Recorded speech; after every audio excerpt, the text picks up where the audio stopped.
Hello बच्चों, let's read this question and the question says that PQRS is a quadrilateral. PR and QS intersect each other at O. In which of the following cases PQRS is a parallelogram? Now let's see the options. Option A, angle P is equal to 100 degree, angle Q is equal to 80 degree, angle R is equal to 100 degree. Option B, angle P is equal to 85 degree, angle Q is equal to 85 degree and angle R is equal to 95 degree. Option C, PQ is equal to 7 centimeter, QR is equal to 7 centimeter, RS is equal to 7 centimeter and SP is equal to 7 centimeter. And option D, OP is equal to 6.5 centimeter, OQ is equal to 6.5 centimeter, OR is equal to 5.2 centimeter and OS is equal to 5.2 centimeter. तो आइए अब इस question को यहाँ पर हम solve कर लेते हैं। तो इस क्वेश्चन में हमसे कहा गया है कि PQRS जो है क्वाड्रिलेटरल है, जिसमें PR और QS इंटरसेक्ट करती हैं एक दूसरे को O पर। तो हमें बताना है कि PQRS पैरेललोग्राम कब होगा। तो यहाँ पर हम की कॉन्सेप्ट यूज़ करेंगे, की कॉन्सेप्ट दैट इन पैरेललोग्राम तो पैरेललोग्राम में हमारे पास क्या होता है कि अपोजिट साइड्स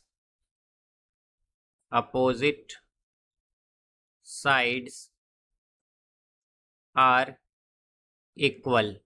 अपोजिट साइड्स क्या होती हैं? इक्वल होती हैं। And opposite angles are also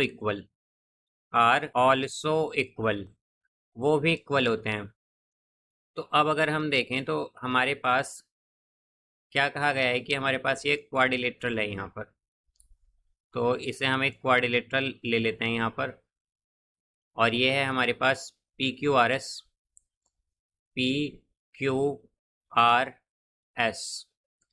अब इसमें यहाँ पर PR और QS इंटरसेक्ट करती हैं।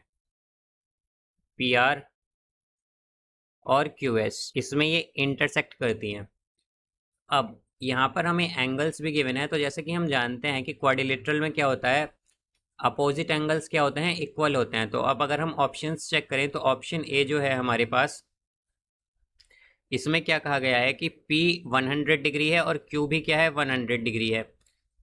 P और Q एक्चुअली 80 डिग्री है। तो P 100 डिग्री, Q 80 डिग्री और R 100 डिग्री। तो अगर हम देखें तो P के अपोजिट क्या होगा? R होगा। तो अगर ये पैरेललोग्राम है तो P और R क्या होने चाहिए? यहाँ पर एंगल इक्वल होने चाहिए।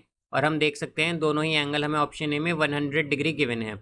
अब इसी तरह अगर हम देखें तो हमारे पास एंगल Q गिवन है 80 डिग्री। तो एंगल Q जो है वो किसके इक्वल होना चाहिए? यहाँ पर एंगल S के। यानी कि ये दोनों किसके इक्वल होने चाहिए? अगर ये पैरेललोग्राम है तो 80 के इक्वल, 80 डिग्री के। तो यहाँ पर अब हम चेक करेंगे कि एंगल S क्या होगा, बिकॉज S हमें गिवन नहीं है। तो अगर हम, जैसा कि हम जानते हैं कि क्वाड्रिलेटरल के सभी एंगल्स का सम 360 डिग्री होता है, तो यहाँ पर क्या होगा? Angle P plus angle Q plus angle R plus angle S, ये क्या हो जाएगा? 360 डिग्री।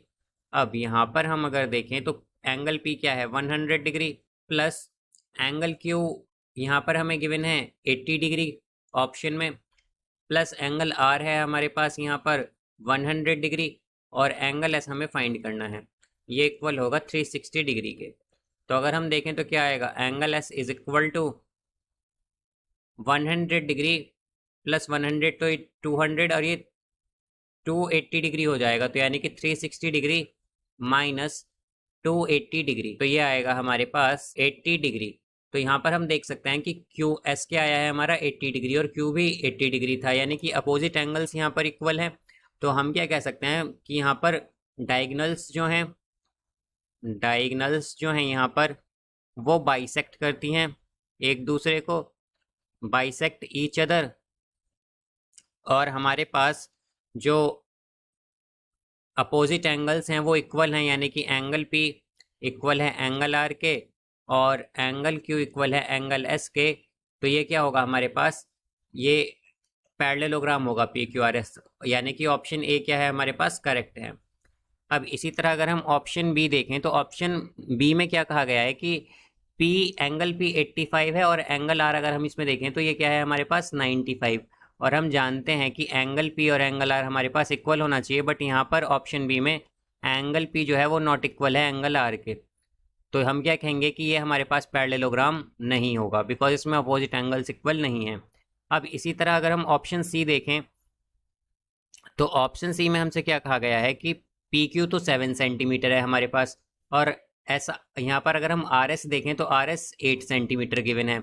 और हम जानते हैं कि पैरेललोग्राम में क्या होता है कि जो हमारे पास अपोजिट साइड्स होती हैं वो इक्वल होना चाहिए, यानी कि यहाँ पर पी क्यू को किसके इक्वल होना चाहिए, एस आर के। बट अगर हम यहाँ पर देखें ऑप्शन सी में तो इसमें हमसे क्या कहा गया है कि पी क्यू तो 7 है बट आर एस जो है वो 8 है। तो हम क्या कहेंगे कि पी क्यू यहाँ पर क्योंकि इक्वल नहीं है एस आर के, इसीलिए हमारे पास ये पैरेललोग्राम नहीं होगा, यानी कि ऑप्शन सी भी इनकरेक्ट है। अब इसी तरह अगर हम ऑप्शन डी देखें तो इसमें हमें बेसिकली क्या गिवन है, इसमें हमें O P, O Q, O R और ओ एस गिवन है, बट इसमें ना तो हमें साइड गिवन है और ना ही एंगल ऑप्शन डी में। तो हम इसमें क्लियरली नहीं बता पाएंगे कि ये ऑप्शन करेक्ट है या इनकरेक्ट है। तो हम क्या कहेंगे कि ये भी हमारे पास पैरेललोग्राम नहीं है, बिकॉज इसमें हमारे पास ना तो साइड गिवन है और ना ही एंगल। तो ऑप्शन डी को भी हम इनकरेक्ट मान लेंगे यहाँ पर। तो हमारे पास करेक्ट ऑप्शन क्या है, केवल ऑप्शन ए। तो इसका करेक्ट आंसर होगा option A. So I hope you understood it well. Best of luck. Thank you.